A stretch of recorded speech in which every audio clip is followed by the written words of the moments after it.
Okay.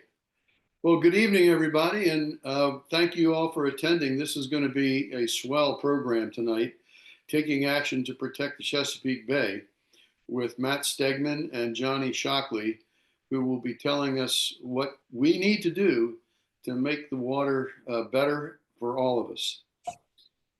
We have quite a nice evening to go, and we're starting now with the welcome and announcements, but at 7 o'clock, the speakers will start. And then we'll go for about 15 minutes before we have questions. Cheryl will be managing the questions. So you want to type into the chat line and type your question in, and then we'll read the question and have the speakers address them. And then at 8:15, we'll begin the wrap up. So this is the board of directors. This is your board of directors. I'm Tony Tomasello, the president. Our vice president is Davis Jones.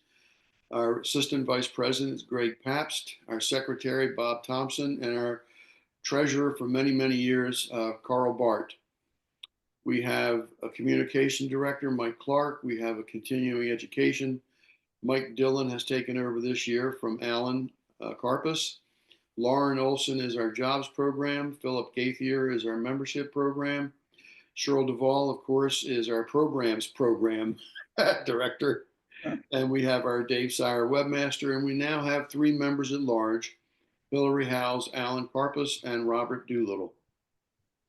So now we have 333 members. I just went over the emails that I've received. We've had in the last month, for the month of February, we've had 12 renewals and 1 new member, Gary Walters. So I want to welcome Gary aboard, and I want to thank all of the of those who have renewed to keep your membership up to date and keep our membership active and healthy. So tonight, Alan would be in speaking about the Bay Bridge Boat Show, but to keep things brief, I want to go ahead and do this. Friday, we have Friday through Sunday, April 11 through 13. We're going to be at the Bay Bridge Boat Show at Kent Island on the Eastern Shore. We will have a 2 p.m. presentation. I'll be talking about the CAPCA Association and encouraging people to consider joining. And that will be at 2 p.m. on Friday, April 11. And then we're going to still be there on the 12th and the 13th. We do need people to sign up to volunteer to man the booth. And then we'll be at the Annapolis Spring Boat Show in Annapolis, Friday through Sunday, April 25 through 27. If you want to volunteer, and please get a hold of Alan Karpus to request a shift, email alan@safetyinstituteofmaryland.com. We're going to need 2 shifts for each day from 1000 to 1400, and then from 1400 to 1800. Yeah, I could change that. So now I want to turn it over to Cheryl. All right. We'll be talking about the programs and introducing the speakers. Thanks, Tony. So we have a couple of really great programs coming up that we want people to mark their calendars for. The March 24th program, so exactly a month from tonight at 6:45, this will be available on Zoom like you're doing right now, but we also encourage people that are able to come to be in person at the Elks Lodge in Annapolis. We will be hosting Captain Elizabeth Chrisman, who is a pilot. She is a woman pilot and has been for a few decades, and that's quite a rare breed to have a woman as a pilot. And March is Women's Awareness Month, so we're very excited to welcome her to speak to us. She spoke to CAPCA a few years ago. It's been a while, and she is just a fascinating person, and her presentations are always very inspiring and interesting. We're really looking forward to having her. She's going to talk about piloting shifts between the C&D Canal and Cape Henry. We do encourage people to arrive early. Last month, when we had it also in person at the Elks Lodge. I think, Tony, we were already out of seats by 6:15, so we had to add more. So we encourage people to come early. You can eat and dine, order your food at the bar and come into the room to eat your dinner and be able to network with other captains and other people who are attending. These programs are always free and open to the public, so it's not just for CAPCA members, but anybody can come to our programs. Then on April 28th, we are still confirming the speaker, but it will probably be about the Thomas Point Shoal Lighthouse. David Gendell has agreed to speak in either April or May, so we're just confirming. We think he'll be the April speaker. Tours are for CAPCA members only at this point.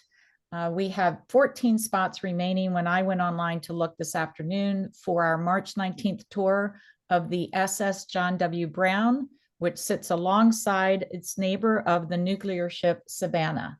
So we are excited about that. We have a max limit of 35 people. So if you are interested in doing this, you need to go online and register as soon as possible.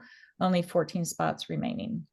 And then sometime later this summer, we will have a private tour for CAPCA members of the Thomas Point Lighthouse. And then last but not least, our classes are open to all members and public. The members get a little bit of a price break. And on Saturday, March 15th from 8 to 5 at the Chesapeake Bay Yacht Club, Alan and his team will be, Alan Karpus and his team will be holding a CPR AED training and first aid for boaters. So we're very excited about offering that program. We try to do that program twice a year. And so that will be your opportunity. And now let me introduce our speakers for this evening. I am pleased to introduce both of them because I have met them through my volunteer efforts with the Chesapeake Bay Foundation. Normally I'm wearing my CAPCA garb attire, but tonight I'm wearing my Chesapeake Bay Foundation attire because I am so excited to be volunteering for them. I am a clean water captain, which is an organized group of ambassadors who serve as CBF's ears, eyes, and voices in the Chesapeake Bay watershed communities. And I'm excited that Maddie Beller, who leads our Clean Water Captains group, she introduced me actually originally to Matt Stedman. She often has Matt speak to our group about legislative priorities and upcoming bills. Matt is the Maryland staff attorney for the Chesapeake Bay Foundation, helping to lead their legislative and regulatory advocacy. I saw both Matt and Maddie recently when we all attended a Senate hearing a couple of weeks ago about proposed changes that would weaken the oyster poaching penalties, which we are against. So we went to voice concerns and to be at that hearing.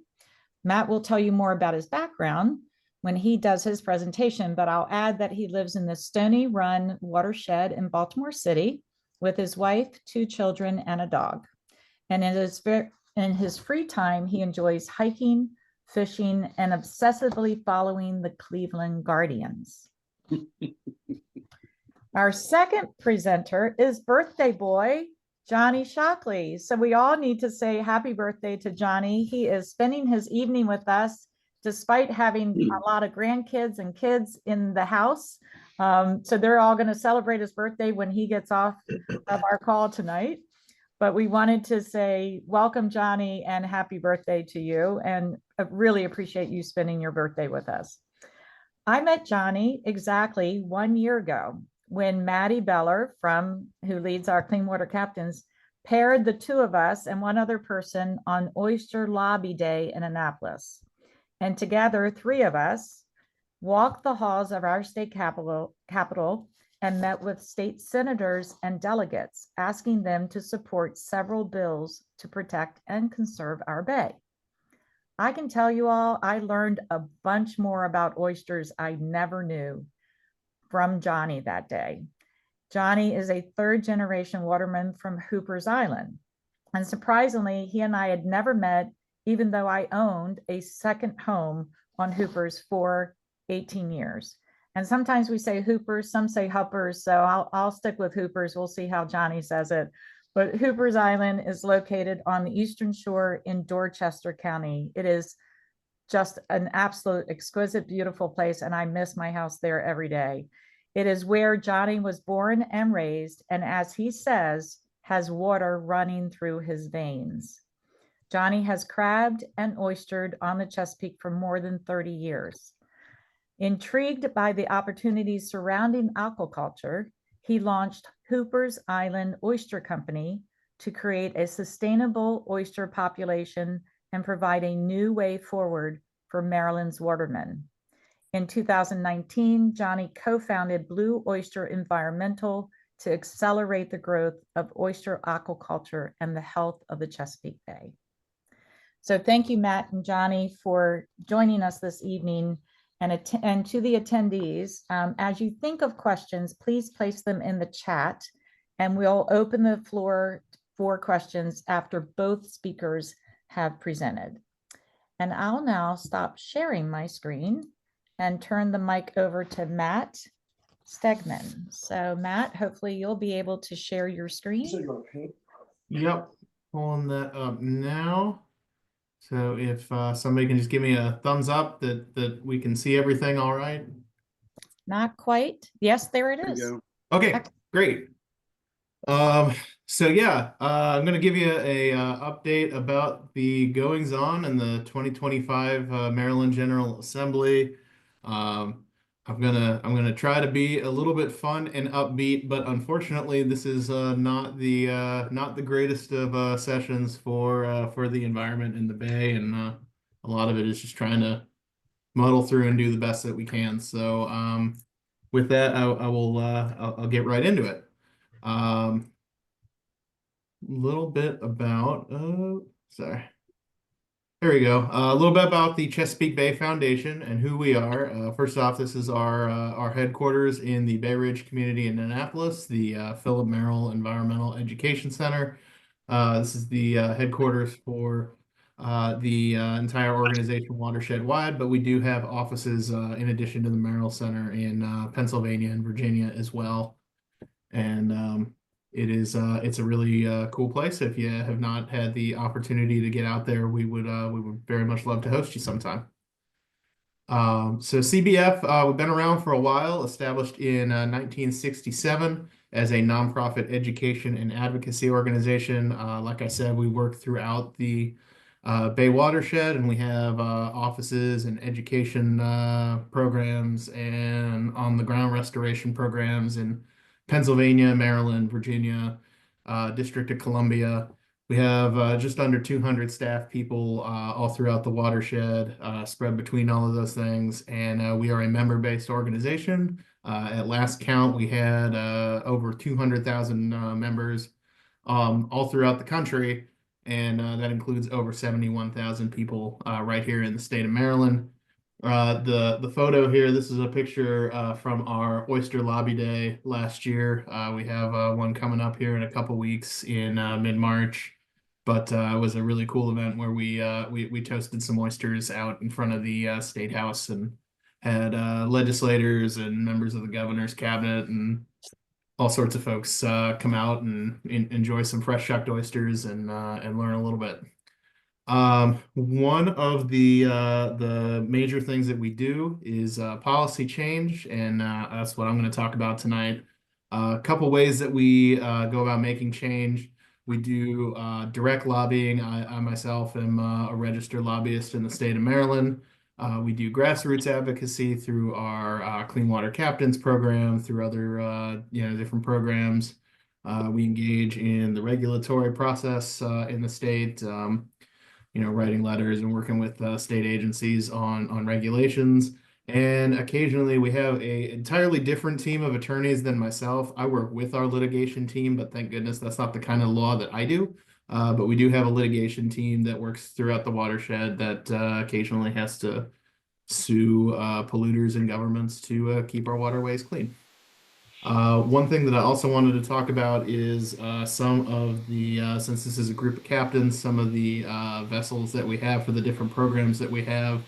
We are very lucky. We do education programs in the Baltimore Harbor. We have a boat that runs students out to Fort Carroll in the Patapsco River to do education about oysters. We have an oyster reef there that CBF has been planning for over 20 years now.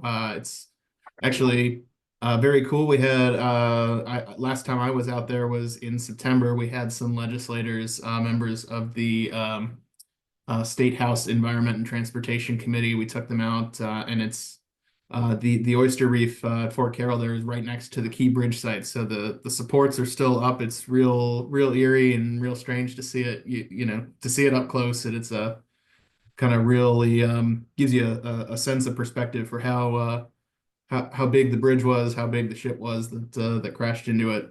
But the oysters there at Fort Carroll are all actually doing really well, real healthy. So that was a pleasant surprise.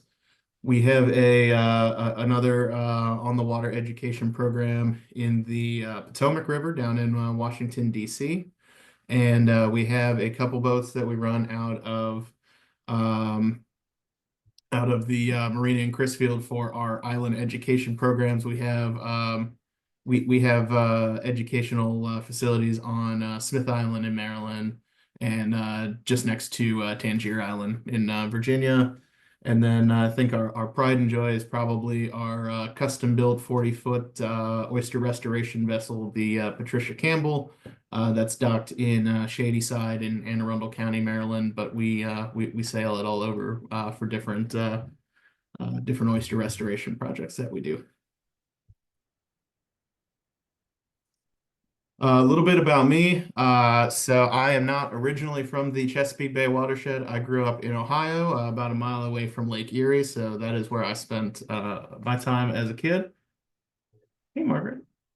Yeah, I'm sorry. I can't talk to you right now. My daughter just stopped in. But yeah. Okay, thank you. Okay, thank you for letting me know. I gotta let you go right now though. Thank you. I will, yes, thank you. All right, sorry about that. So anyway, before coming to CBF, I worked in the Maryland General Assembly for about 10 years. Took a little bit of time off to work in Baltimore city government, and I'm very excited. I've been back at CBF for about 2 years now, working on our state level regulation and policy work. And it's been a really wonderful learning opportunity. Unlike a lot of my colleagues here at CBF, I don't have a scientific background, as you would assume. I'm a lawyer, and that is that is the way that I approach things. And one of the things that I really love about working at CBF is being able to learn from the educators and scientists that we have on staff, and being able to dig deep enough into something to be able to explain and teach it to others on a real short turnaround time. It's something that's been a lot of fun about it. Moving on to the 2025 Maryland General Assembly session. I've given this presentation a number of times since the fall, and sometimes it's a real bummer, and sometimes it's not so bad. And I think today's version is going to be somewhere in the middle, but is subject to change. So if you hear me give this again in another couple weeks, I might say something totally different. I want to give you a little bit of the basics for the Maryland General Assembly session. The General Assembly meets for 90 days. It's 90 consecutive days, irrespective of holidays and weekends.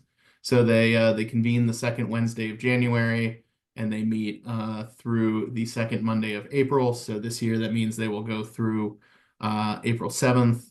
And they will work right up until midnight on that last day before they adjourn. Anything that does not get done before they adjourn at the end of that 90th day has to wait a whole other year to come back around. So it is not unusual for bills to be introduced 1, 2, 3, 4, or more years before they finally see some progress.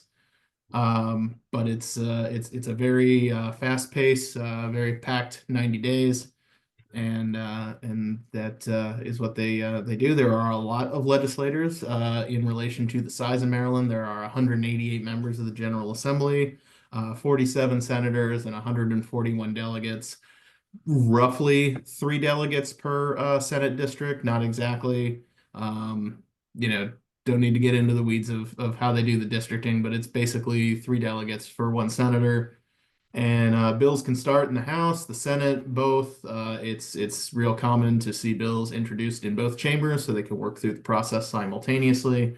But in order to become a law, it has to pass both of the chambers with all of the same changes agreed to, and then move on to the governor's desk. Some of the key dates in session, I crossed out the ones we've already passed, but we are now as of Sunday, I think, past the halfway point of the 90-day session. The next big deadline is coming up on March 11th. It's a kind of a courtesy deadline for the General Assembly. This is the day that they ask committees to start voting out all the bills that they intend to vote out before the crossover deadline. The crossover deadline is the deadline by which a bill, so all the House bills have to pass out of the House, all the Senate bills have to pass out of the Senate and get sent to the other chamber, or else they can still pass, but they have to go through additional procedural hurdles. So the crossover deadline is a big day to figure out kind of what bills are likely to make it across the finish line. The 31st of March is an extremely soft deadline. I would not be surprised if that deadline does not get hit this year, but that is when the General Assembly attempts to pass the budget. And the reason they attempt to pass it by March 31st is because if they present the budget bill to the governor while the legislature is still in session, he has 6 days to review and decide what he may want to veto or not. Versus if they do it after the session, it gets treated like any other bill, and he has a more extended period of time to take a look. And then again, April 7th is the end of the legislative session.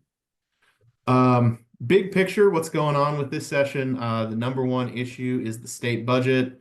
As you may have seen on the news, there is a very, very large budget deficit. State is, in fact, at the last count, facing a $3 billion budget deficit. The one thing that the legislature is constitutionally required to do is pass a balanced budget. So a deficit of that size is obviously a big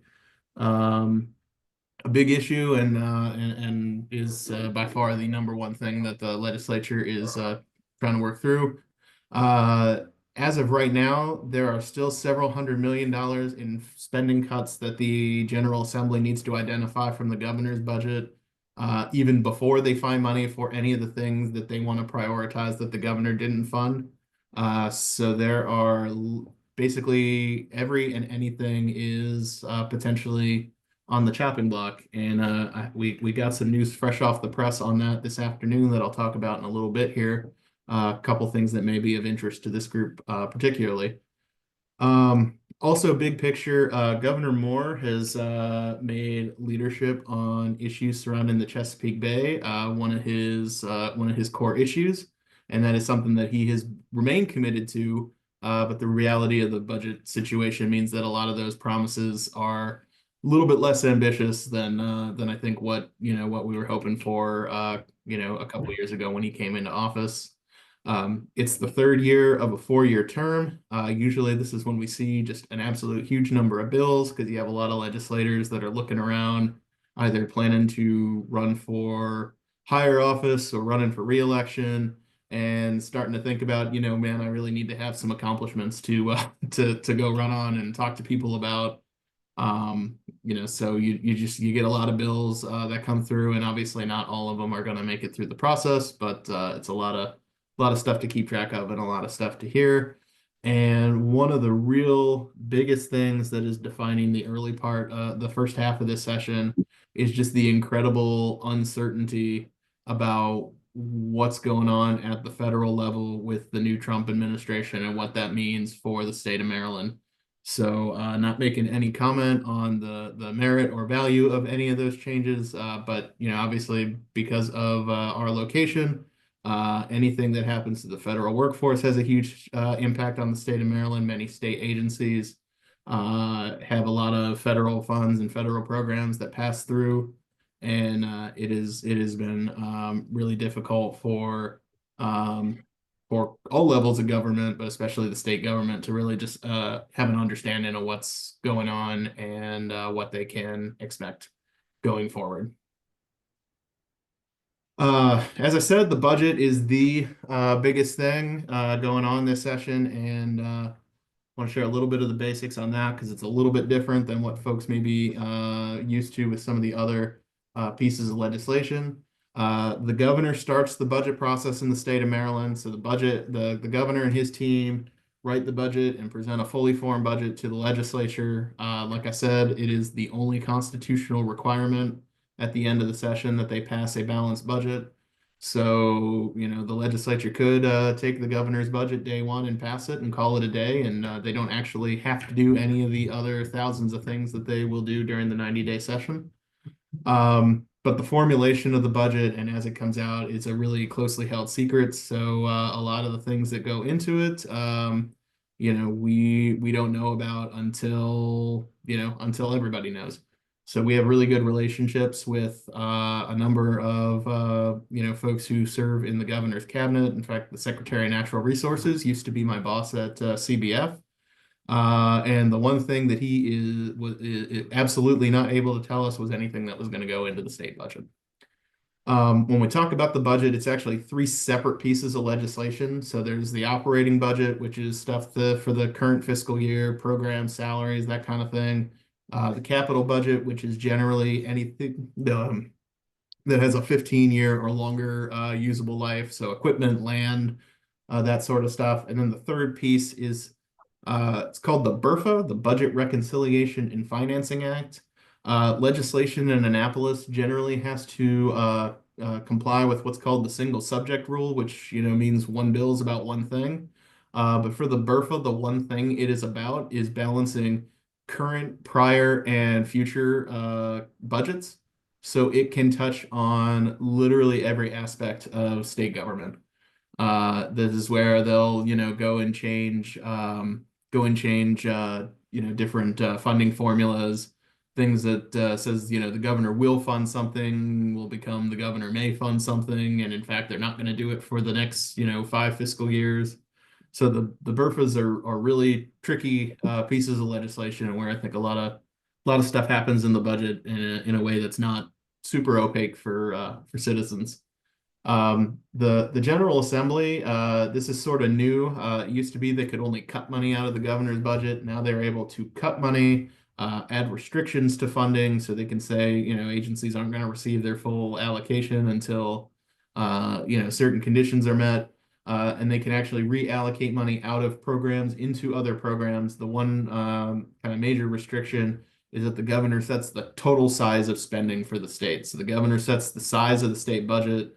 The legislature can move stuff around, but they cannot pass a budget that spends more money than what the governor had proposed.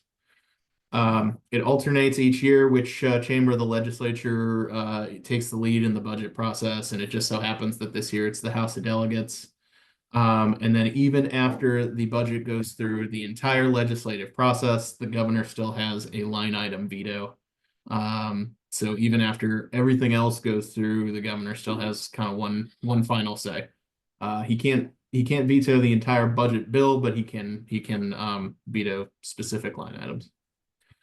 Some of the key programs that support the Chesapeake Bay. I'm not going to go through all of these, but I think you guys are going to have a copy of my slides if you want to look through them later, or if there's any questions. But there's a couple real key programs that are run through primarily Department of the Environment, Department of Natural Resources, and Department of Agriculture. There is one thing that I do want to say here, however. Couple hours before I joined this call, we got our first look at the Department of Legislative Services. They do an analysis of the governor's budget for every single department and make recommendations to the legislature. For the most part, the budget for the Bay. In fact, actually, I'm going to go to my next slide because I started to talk a little bit about this. The budget in the Bay. Big picture, the governor's budget is more or less okay for Bay programs. There's some cuts here and there, but it's a lot of stuff where we're going to take a 1-year pause on a program because there's money to be able to still run that program. There's other funding available. The Department of Legislative Services for the Department of Natural Resources, their analysis makes a recommendation to the legislature to take the entirety of program open space, the Atlantic and Coastal Bays 2010 Trust Fund, and the Waterway Improvements Fund for the next 3 years. And instead of doing the programming that's supported by those special funds, turning it over to the Department for Operations. The effect of that would basically be that the department wouldn't have to lay anybody off, but the folks that they wouldn't be laying off wouldn't have programs to run.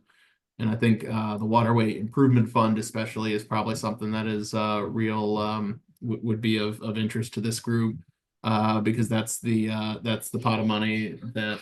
Okay, thank you. I'll come down in a bit. Okay. Okay. Okay. Hey, go ahead. Sorry. Hold on one moment. Hey, William, I need you to leave, bud. No, I need you to leave right now, bud. Thank you. Margaret, come on. Margaret, go. Go. Thank you. Thanks, Matt. I know Yeah, sorry. you're balancing a Yeah. lot over there. Yeah, but anyway, I'm sorry. The Waterway Improvement Fund, that is that does maintenance dredging, work at marinas, is the fund that pays for, cleaning up abandoned vessels, that kind of thing. So again, I think a lot of things that are of interest to this community. I have some information here about some of the things that are important in the Bay. What we've really been trying to drive home for legislators is that the governor's plan, MDE, DNR, and the Department of Agriculture are really the three agencies that really protect the health of the Bay. They have a total operating budget of about $1.2 billion. It's basically 1% of the state budget. And they are already contributing, over $300 million for deficit reduction. So, really anything that the legislature takes beyond that is potentially really, difficult for, for those agencies to continue to be able to do what they need to do. Moving on to some of the things that CBF is doing, our number one priority is the budget. So we have been, I was actually down in Annapolis testifying on budget hearings earlier today. We have a couple bills that we are working on. One is the Nearshore Farm and Finance Act. That is about nutrient applications in the critical area on farms. Runoff pollution from farm fertilizer is, the biggest source of pollution into the Bay, and it's not necessarily the farmers are doing anything wrong. In fact, they really made a lot of progress over the last decade or so. But because agriculture remains the largest land use in the state of Maryland, there's just so much farmland that abuts tidal waterways that it's really the one area that we can really make a lot of significant progress in a short period of time. We're supporting some initiatives from the Moore administration. I think one that would be a particular interest to this group is Governor Moore's Bay Legacy Act. There's a couple things that bill does. One is kind of reforming some of the leasing, the lease processing processes at the Department of Natural Resources for aquaculture. To try to make that move faster. Maryland is notorious for having some of the most difficult and longest lease processing times. And one of the other ones that would be great is creating a water quality monitoring network. So we collect a whole lot of data through different state agencies and different educational institutions and everything else. And all that data kind of lives with whoever collects it and doesn't go into one place where we can get a big picture idea of how we're doing. What we're actually achieving on bay restoration. So having that water quality monitoring network, it'll collect all that data, make sure that it is able to talk to each other and we get a better sense of where we're at. And then a lot of it this session is just defending some of the progress that we already made. You heard a little bit about some of the bills that have been in to roll back penalties for oyster poachers and make it possible for some of the most egregious offenders to re-enter the fishery. We've been opposing those efforts.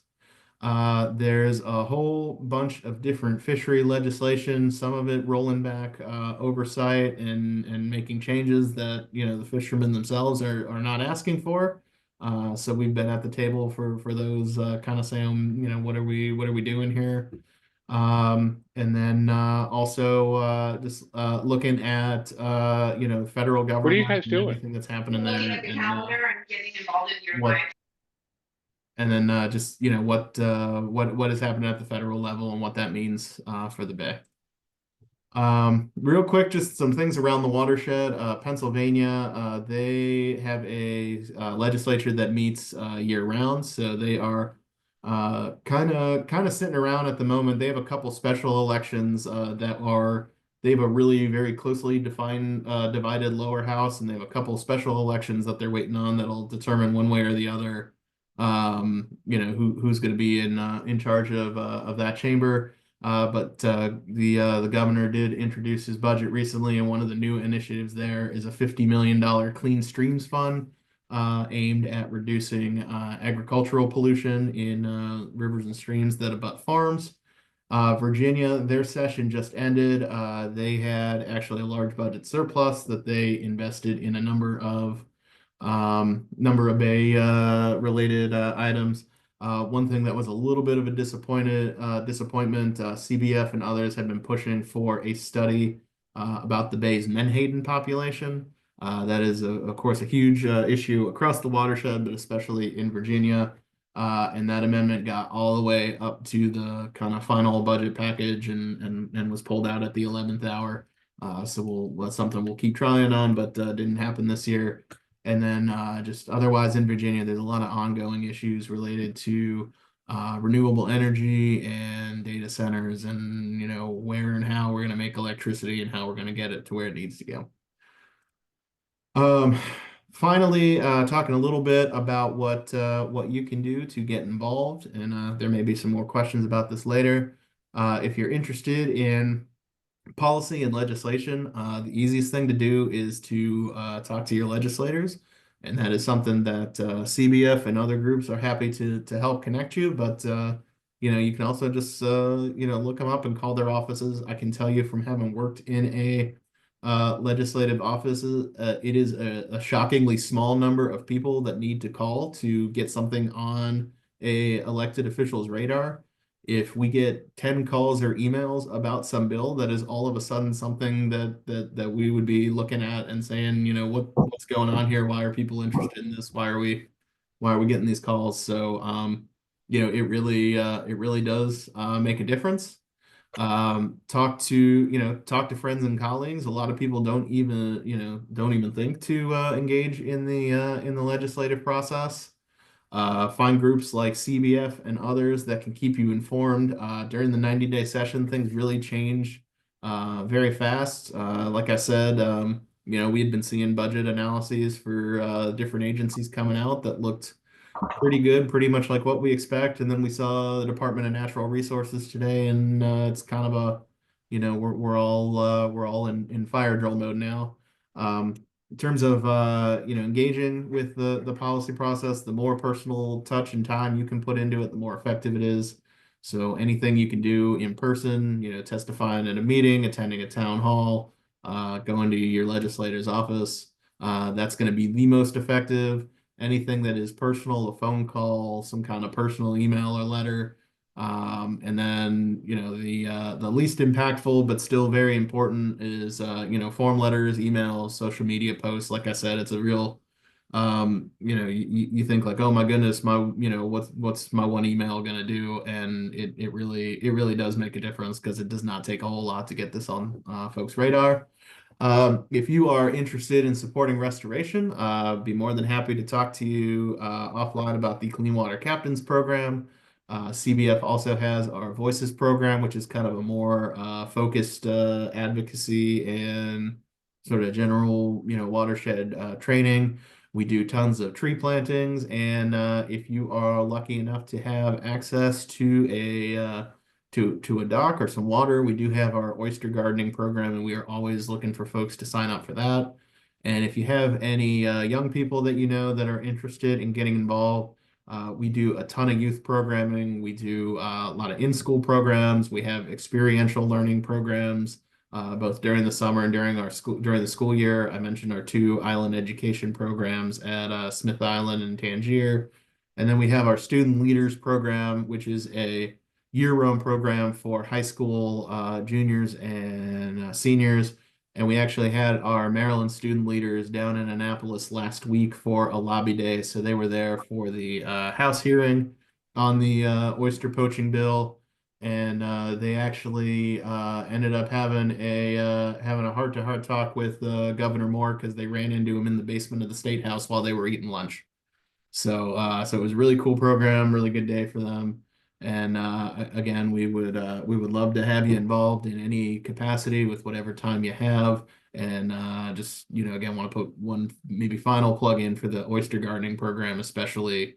We have oyster gardeners all over the state and a lot of really cool, really great stuff. So I apologize. I think I went way over my allotted time here, but I'm sorry. I'll take this down.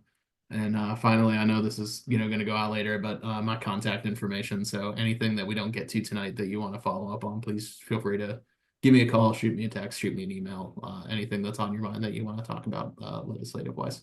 So thank you. Thanks, Matt. And you're only 4 minutes over. It wasn't bad. Okay. Oh, that's better than I thought. I'm Okay, sorry. you're doing great. Thank you so much. Thank you. That was a great overview, and it's especially helpful to hear how we can help and get involved in that. Even just a little bit of effort means so much. So that's very helpful. And I loved the segue with the oysters and the oyster gardenings, because you are talking to some people that probably do have some access to water here. So hopefully we can help with that. And to kick off this portion, I'm going to introduce you to Johnny Shockley. But to kick this off, we're going to play a short video from Maryland Public Television from their Farm and Harvest series. And if any of you haven't seen this series, it is great. You can go online and see that. And this one's called Chesapeake Gold Oyster. And it gives a succinct overview of the importance of oyster and the science of architecture. Aquaculture. Sorry, not architecture, aquaculture. All right, so let me share my screen and we will see this brief video.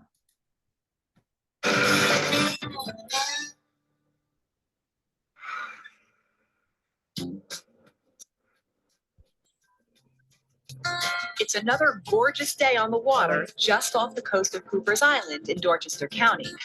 Right now we have about 800. Let me start that over. Apparently I wasn't sharing. There we go.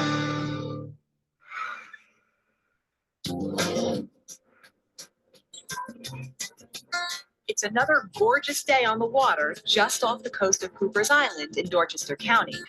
Right now we have about 800 cages of oysters here. As the oysters grow, we start out with about 10,000 per cage, and we end up with about 1,500 that grow out. We have to continually split them out as they grow so that they continually got room to get bigger and bigger as they go.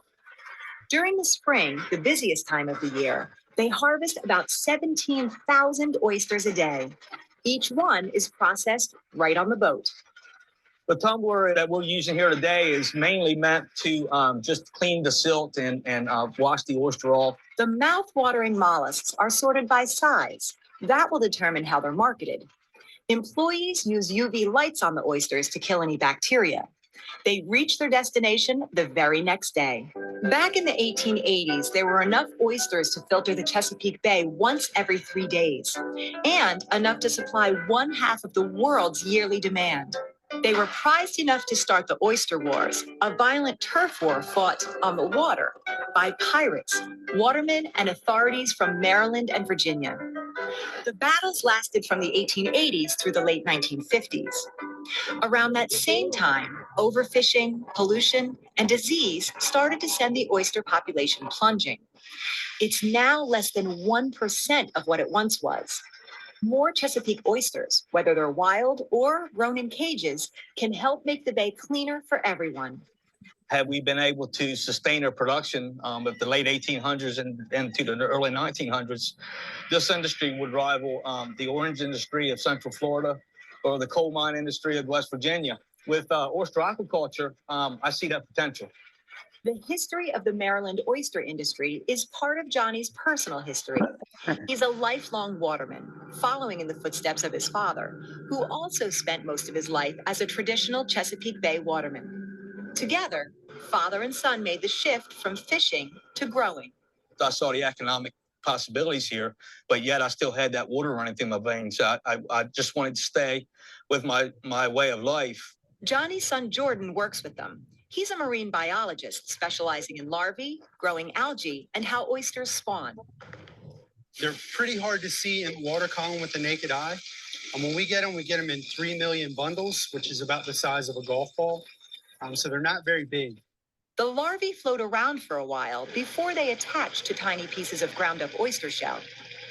After they attach to the shell, they'll begin laying down their own shell of calcium carbonate. They filter that from the water and actually lay that down. So they're not like a snail where they find their own shell. They actually produce their own shell. As the oysters grow, they move on to bigger tanks in the nursery. So what you see here is this is about 1 millimeter to 2 millimeter seed.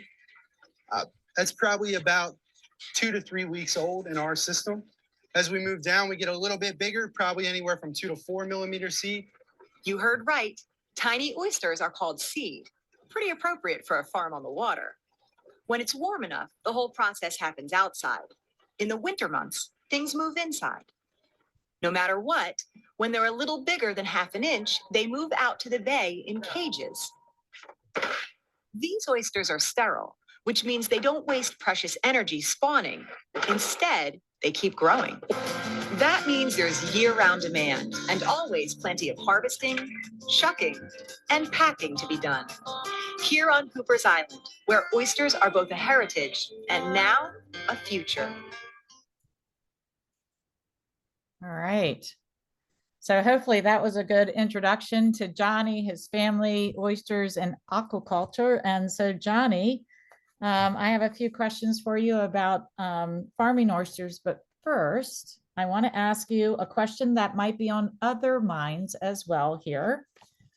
Were you always a cooperative waterman? I think many of us hear stories about hard-nosed watermen who resist harvest limits and being told where and what to harvest. Can you shed some light on your beginnings and background as a lifelong waterman?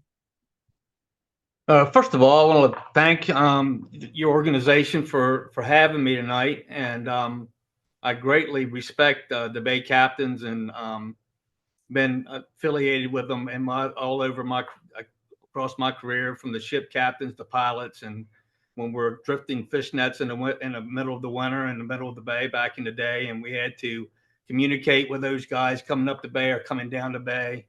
But yeah, so I just wanted to say that. With respect to your question, I was terrible. I was not a, and I'm not saying I was terrible, but I was a Chesapeake Bay waterman, and when you're a Chesapeake Bay waterman, it's tough to stay away. You're always dancing the rules, and I got in trouble, and as I grew older, I started realizing that you know, the right things to do and such, and became very much in tune with what was going on with the fisheries, especially blue crab and the oysters, and became and matured as I got older. And by the time I was in my mid-40s, was very concerned with the decline of blue crab, especially at that point in time. The oysters were basically not even an industry anymore. We went for about 25 years where we didn't have an oyster industry really on the bay, from the early 90s right on through the early 2000s. And so, yeah, the answer to the question is I was a hard-nosed waterman, and there's no way to get around it other than that. But I was also a very one of the biggest crab potters on the bay. We had a seafood carryout restaurant in Salisbury called Chesapeake Treasure Seafood that we ran for about 25 years. It was a family-run operation. We worked hard, and in about 2005 or so, I was approached by the Department of Natural Resources had brought in Environmental Defense Fund to come to the state of Maryland and try to figure out a way to better manage the blue crab fishery. And what that opportunity did for me was introduce me to the way fisheries should be run around the world, around the country, around the world. They took us down to the Gulf Coast and out on the Pacific Northwest to look at different fisheries and how they were managed in sustainable ways. And I learned that word, sustainability.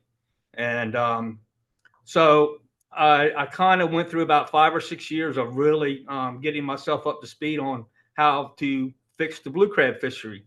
Not even thinking at that point in time about the oyster industry. We basically had given up on it. In 2008 or so, Governor O'Malley started a program around oyster aquaculture and restarted the lease program for the grounds for to grow oysters. And at that point, when I saw that, I reluctantly went to a meeting here locally to hear about what the plans were. Really, at that point in time, honestly, we're ready to get off the water altogether because the blue crab thing didn't work out. That didn't get to where I thought it needed to in order for to sustain the fishery. And but when I saw the new idea around the oysters, I really got interested and went all in on that. That is an incredible, I guess, almost conversion in some ways, right? When I hear you talk about it that way, because you are almost ready to leave the water industry altogether and then saw the future and started using words like sustainability. So that Yes. that is really quite interesting. So when we saw that video and we heard 17,000 oysters a day processed right on the boat. So do harvest volumes vary each year? And what's changed in that oyster aquaculture, industry, and like, what's the recent experience? Like, how has that video was done probably about 10 years ago or so, 10 or 11 years ago. We were using bottom cages when we started. The bottom cages that you saw there are double stack cages that are meant to sit down on the bottom on legs that hold them about 6 inches off the bottom up into the water column. That process involved a lot of husbandry and but we tested a lot of our ideas and thoughts around using those cages. Actually, I built that boat that you saw there. I did all the design on the equipment. Everything there we actually was done by me and some and fabricators. But so we started that process. Basically, I took the gear that was popular at that point in time, applied all my my knowledge around the industry to using those cages to grow oysters, and we made a go of it. We grew some nice oysters, but along the way we learned that on the bottom in cages is probably not the best place to grow oysters. The best place is on the surface. So because of the energy you can capture on the surface that you actually can't in a static cage sitting still on the bottom. We could get that's another whole talk but I'm not going to try to go off on that. But today, by now, it's just 11 years later, those cages are basically that you saw there are antiquated, and we're going into a whole different direction with gear and processes and methodology that was basically founded in Australia and New Zealand. So so we know those folks down there, and we work closely with them and different shows and things around the country. And so things are changing at lightning speed at this point in time in the industry.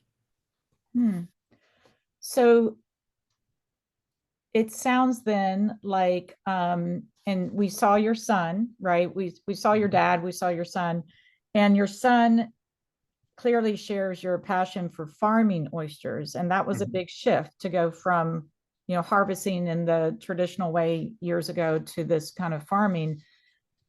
His generation what are you seeing with them, and how are you seeing that this might change, that there's actually a future here? So, you know, the foundation of the seafood, the best way for me to explain that question is to go back in history a little bit. So the oyster industry was the first fishery, huge industry, fishing industry on the bay. It really got started in the it got started back when the Indians were here. But when we settled here, the oyster was a key piece of survival. It became an economic engine after post-Civil War. We knew that the oysters were there. We didn't have the infrastructure to support an industry prior to the Civil War, but post-Civil War, the Industrial Revolution basically started, and the industry got going. And by 1885, the industry was $50 million a year, employing 50,000 people on the shore side, and in Maryland and Virginia, and was the beginning of the seafood industry as we know it, and really and truly one of the first economic drivers for the development of the entire region. So the problem is that within 15 years, once we got better and better at harvesting and processing, and the rails came in, and we were able to ship the product around the country, and actually around the world, but absolutely around the country. And guess what happened?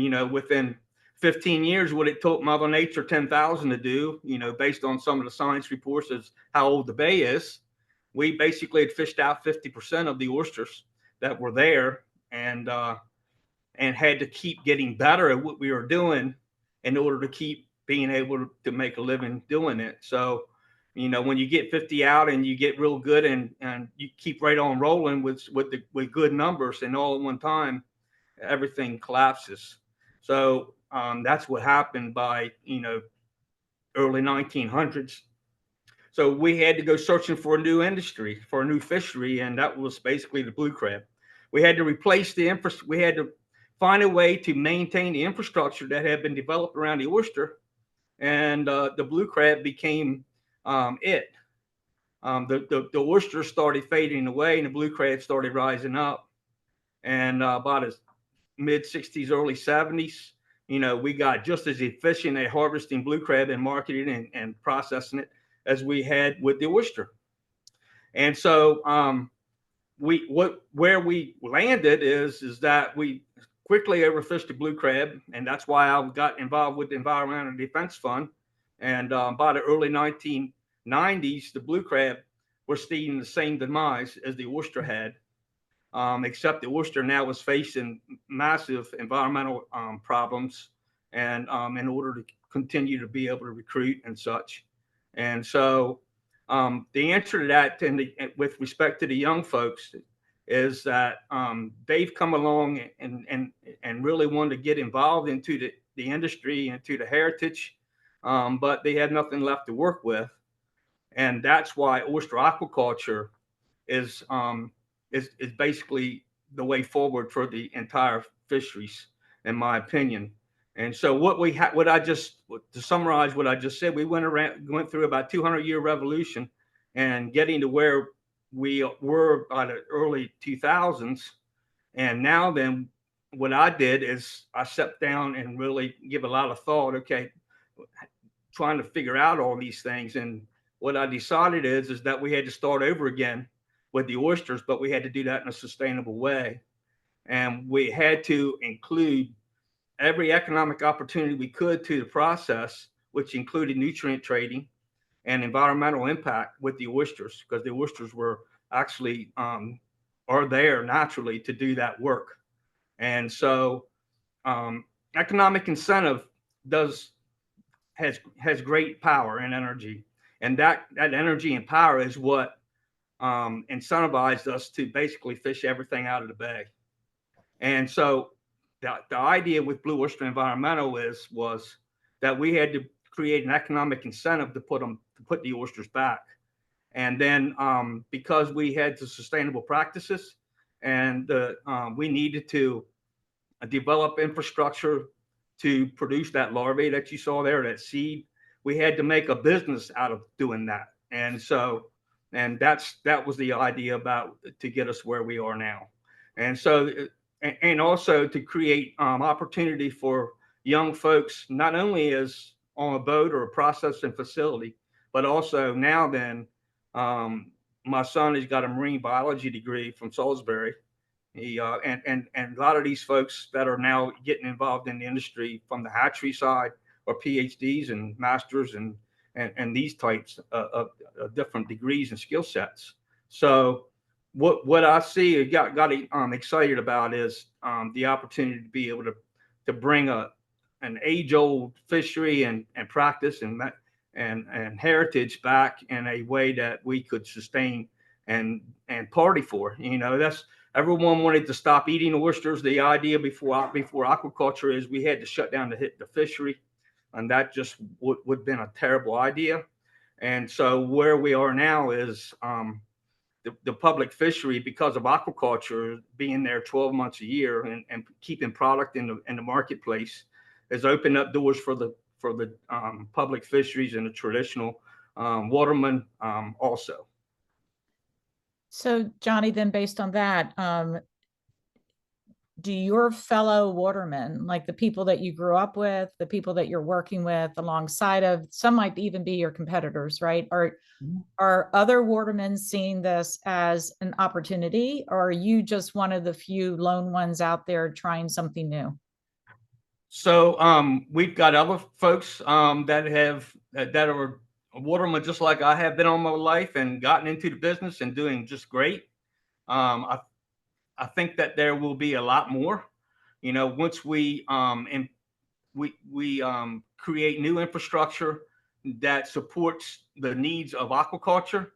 I think that, and then to create programs that make it easier for folks to get involved, which is what we're doing with Blue Oyster Environmental.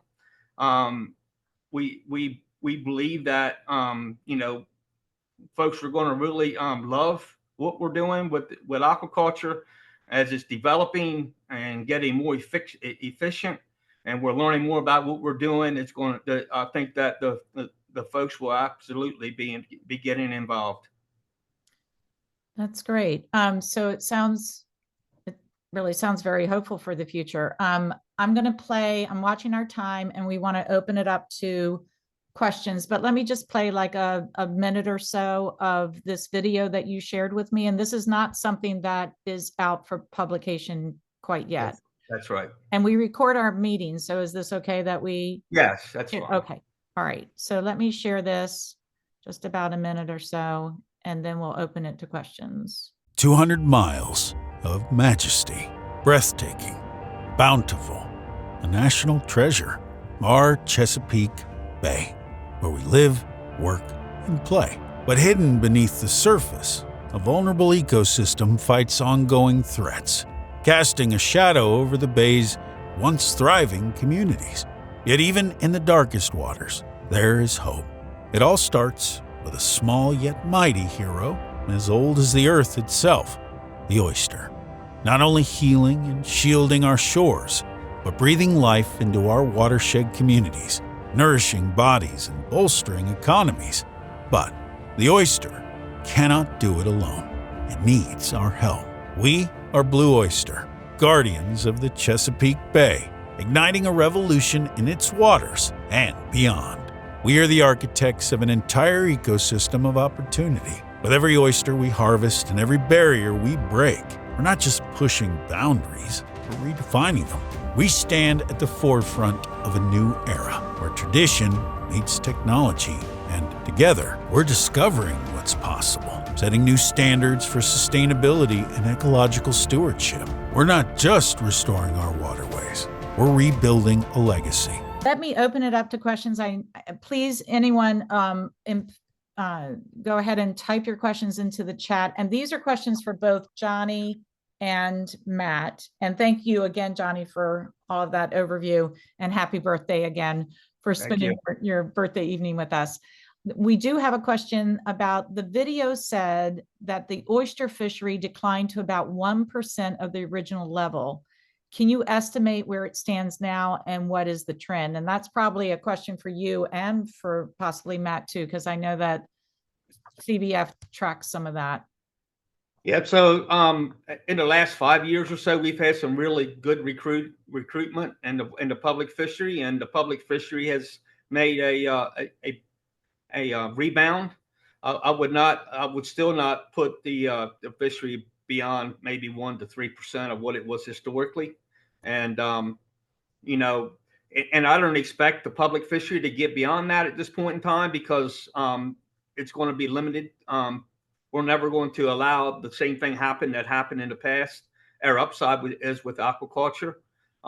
And I believe that once aquaculture really starts taking a little bit more of a hold and gets product around the country from the Chesapeake, that the value right now, the cultured oyster is of a higher value than the wild oyster. But I can see with proper marketing and other things that we can actually at least get that wild oyster up to an equal value of the cultured oyster. Great, thank you, Matt. Any comments from you on that?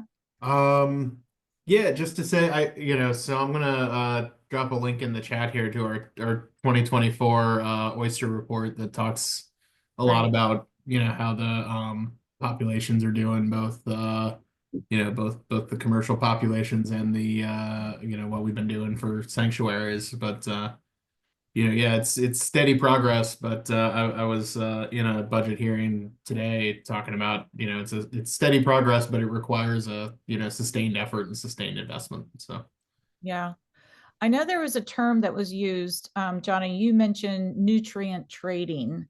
What is that? What is that and what does it mean? Well, thank you for that question. If you hadn't asked me, I was going to bring it up anyway. So okay. I think it's very important to this conversation. So during the Hogan administration, the idea came up through EPA and others that we could make oyster aquaculture a best management practice for credit trading. And so there was an expert panel assembled and launched in 2015-ish to actually study what that looks like and how to measure and quantify the amount of nitrogen and phosphorus oysters actually take down as they grow. And so that wound up, we've got two ways of measuring and quantifying, and one, the one that for aquaculture is called bioextraction.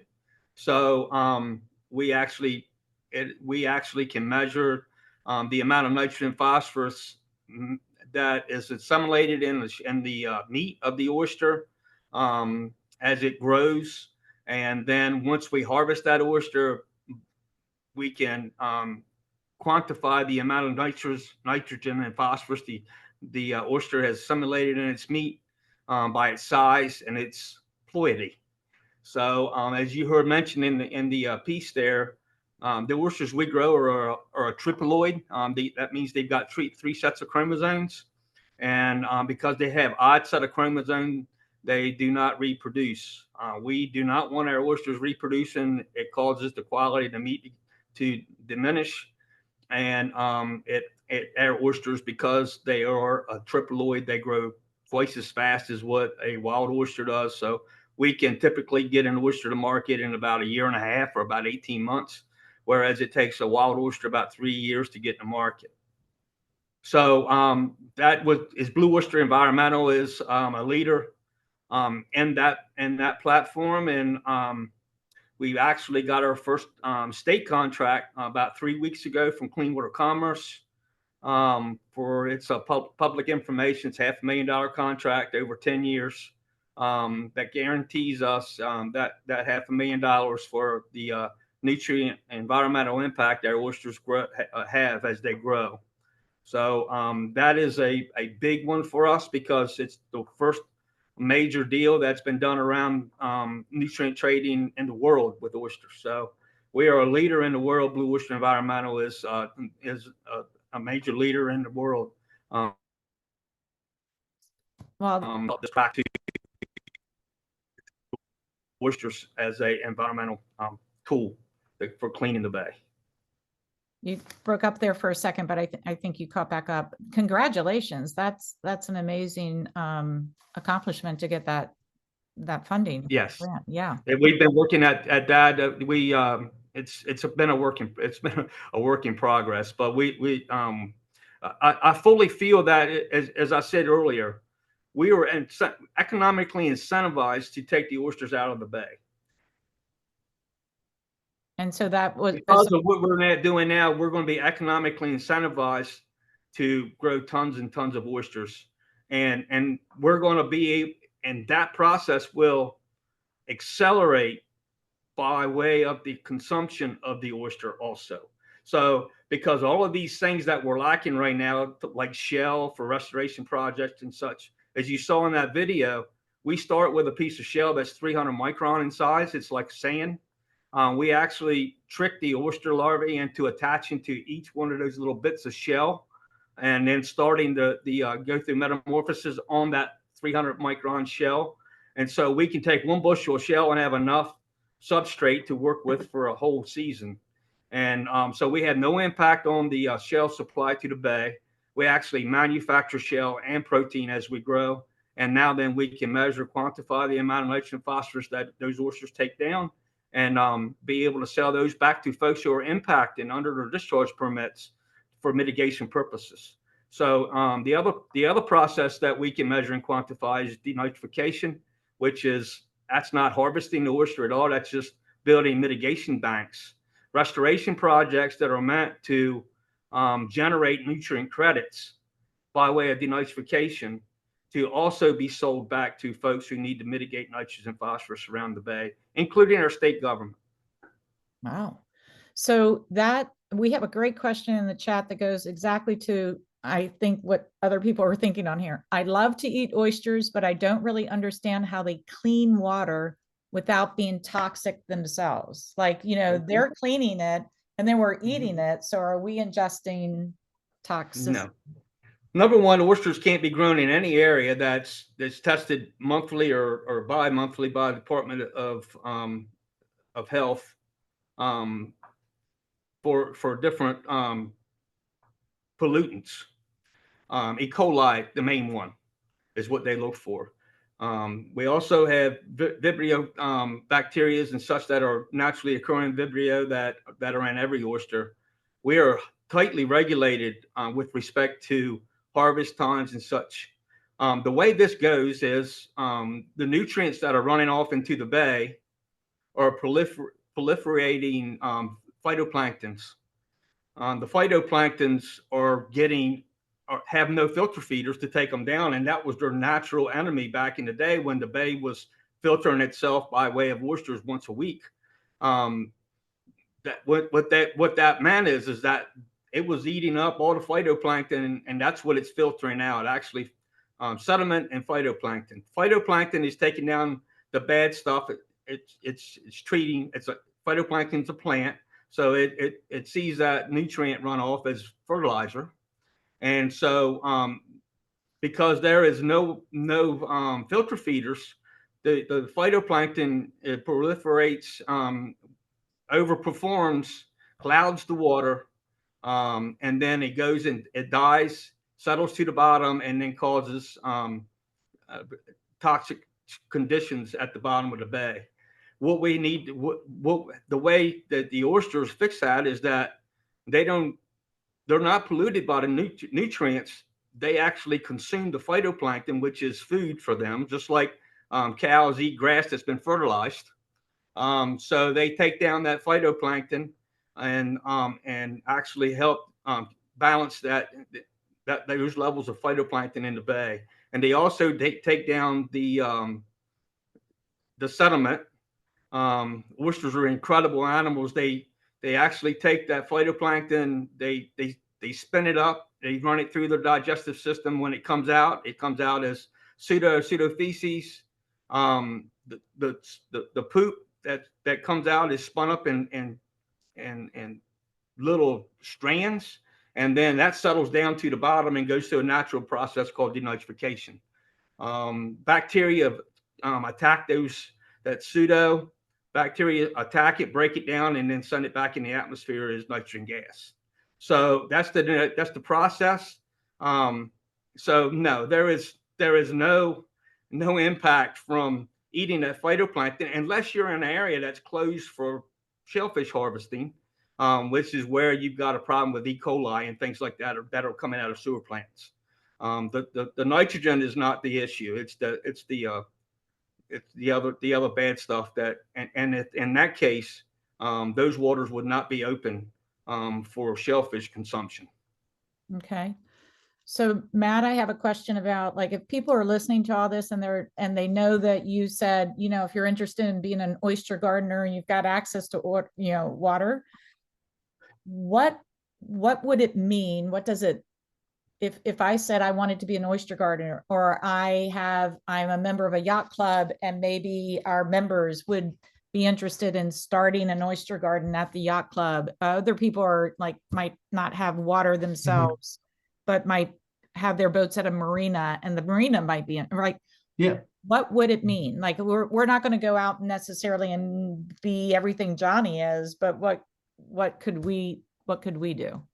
Yeah, so the oyster gardening program, basically, we have a facility over in Shadyside where we grow oyster spat and on shell, and at some point it's ready to grow, and we cage it up and we'll deliver it out to you, and you put it in the water, and every couple weeks or so, clean it up a little bit. But it's a it's about the same amount of work to take care of a pet rock. Wow. Yeah. Okay. Yeah. So- And then if you're interested in getting more involved, then we do have groups that from marinas or different places that'll actually come with us and take the harvested oysters when they're ready to be planted on on one of our sanctuary reefs. They'll actually go out with us on the boat and plant them on the reef. Okay. But yeah, the biggest thing is really just while they're growing in the cages, every couple weeks you gotta pull it up and scrub all the crud off it. But otherwise, they pretty much take care of themselves. Interesting. Yep. So both of you, Matt, you're out on the water sometimes, I'm guessing, with some Sometimes when they let me. educational. Yeah. Okay. Johnny, you're out quite a bit. We all know and hear about these dead zone days when we see and smell, especially, floating fish on the water. I've been in the Baltimore Harbor where this happens, it seems like every year.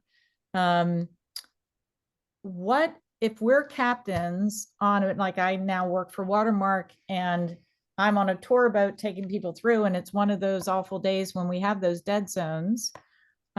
What are some quick facts we can share with our passengers or people that might be along to tell us what that is about?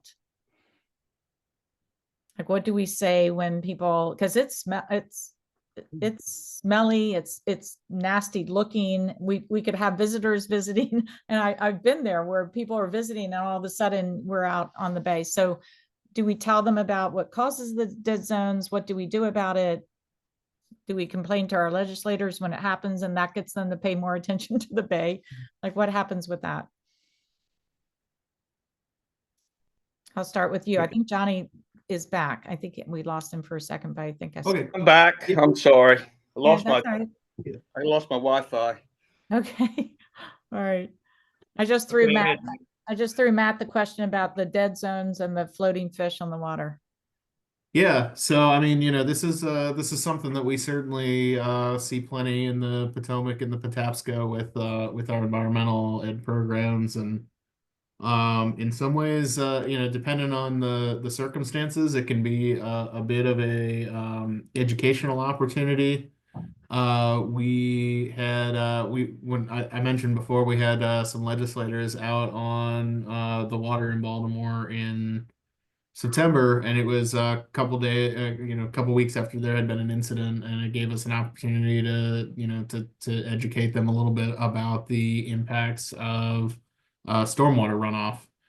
We had had some heavy storms that had contributed to what was going on. Obviously, if you see something, that is dangerous, or something that the state should look at.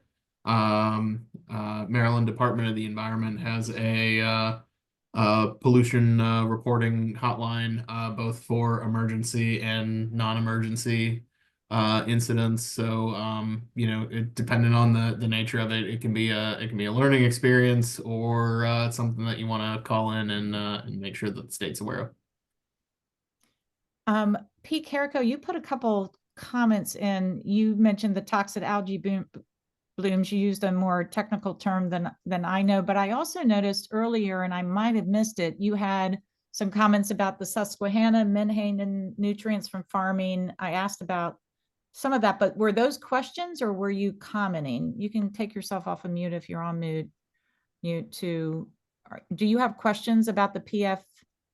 No, Pete Carrico here. I was just sort of making a list of the things that stand out to me as are the hazards to the Chesapeake Bay.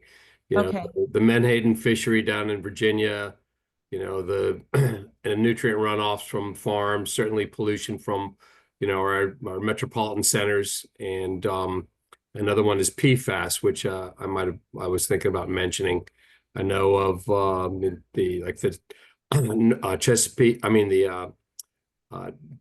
There's a naval research lab just south of Chesapeake Beach that has a big PFAS problem, as well as any airport that has firefighting foam, and other naval stations. Yeah. So that's a big issue with the bay. That it's actually something I'm working on.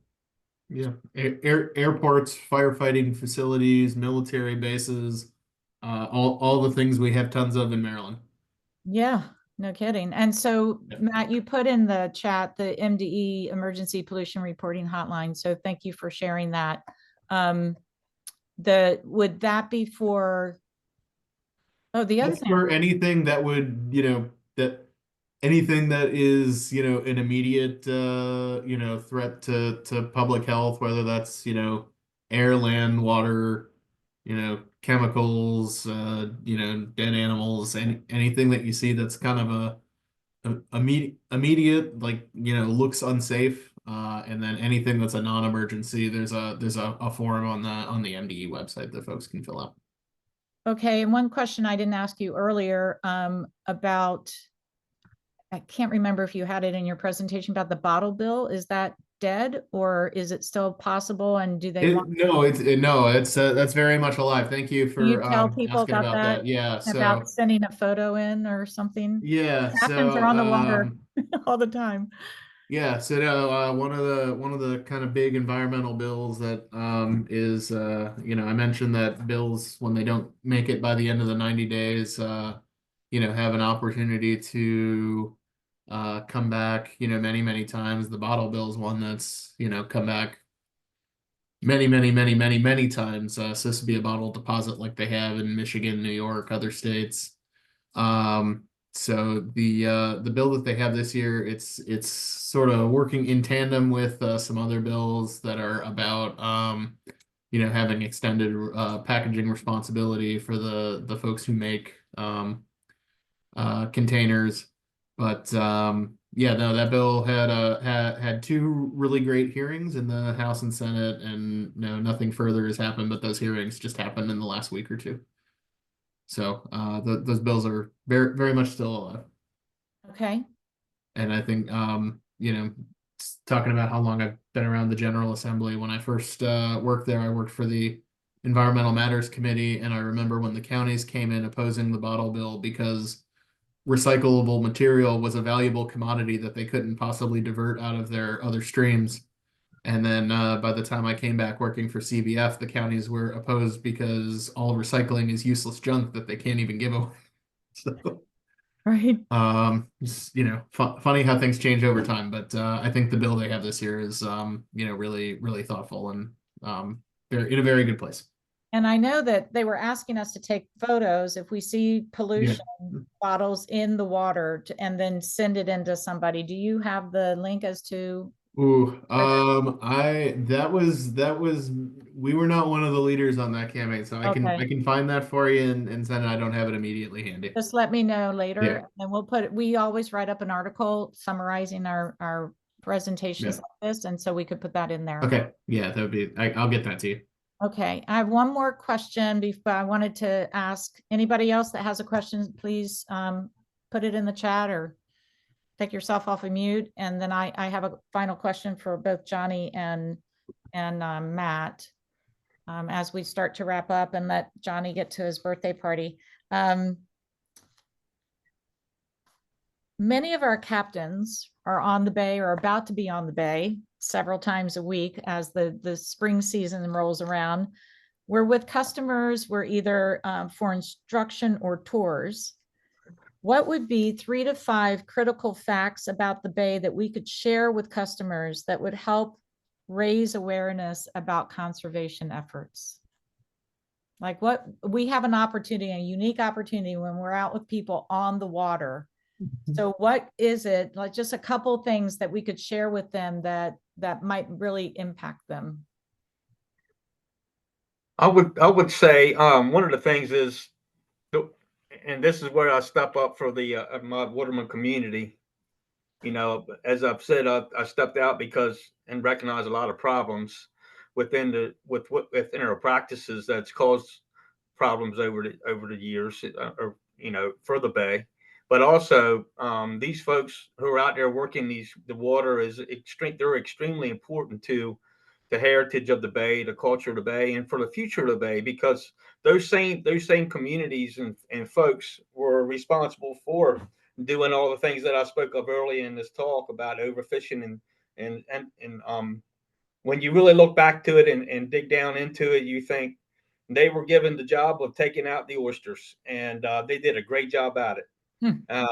And that you give them the opportunity to make money, to put oysters back, and they're going to do a great job again. So it's all about this time that we're going through at this point in transition, and it's incredibly important that with all the press and things that you see, to understand that these are actually hardworking, awesome people who are trying to live their dream by being on the water just like everyone else. And there is a great future ahead. We've got a plan, we've got the technology, we're building the infrastructure, and it's going to be a great story and to tell around the oyster bar. That's great. That's a great way to end. Thank you. How about you, Matt? What couple of things could you leave us with? Yeah, well, if you're in an area that is that is right for it, I think, you know, one of the things that you get a real different perspective of being on the water is looking at shoreline resiliency and how folks stabilize their shoreline. And one of the things we've been working on for a number of years here at CBF is trying to increase adoption of living shorelines. And you really see the difference both aesthetically and what it means for the connection between the land and the water when you see it from the water. So it's one thing to talk about it, it's another thing to really see it. And you know, so that would be one thing I would say to look out for and to show. So if we could point those out. Yeah, absolutely. Okay. And I think, you know, in addition to everything that Johnny said, one of the things that I think has stuck with me in the last couple months, you know, Governor Moore has started talking about the Chesapeake Bay as, you know, we at CBF talk about it as being a national treasure, but he's talked about it being an heirloom, and I think that's a really good way to think about it and a good way to talk about it, because an heirloom is something that is both precious while you have it, but it's also something that you want to, you know, preserve and pass down to future generations. So I think you know, to the extent that you know, we can all start talking about and thinking about the bay that way, we'd all be better for it. That's great. Well, And just to piggyback off Matt's comment on living shorelines, that's another major product for Blue Oyster Environmental. We're getting into the living shoreline business, using the guidelines around denitrification as a guide to the amount of nitrogen and phosphorus we can take down with our alternative substrates struck with oyster larvae, and then assembled in a living shoreline or into a oyster reef arrangement. We're doing like mini reefs that we can actually come and put one under your dock. In lieu of oyster garden in cages, we'll come in and we'll build a 6-foot reef system underneath your dock using alternative substrates, or it can be however big you want it to be.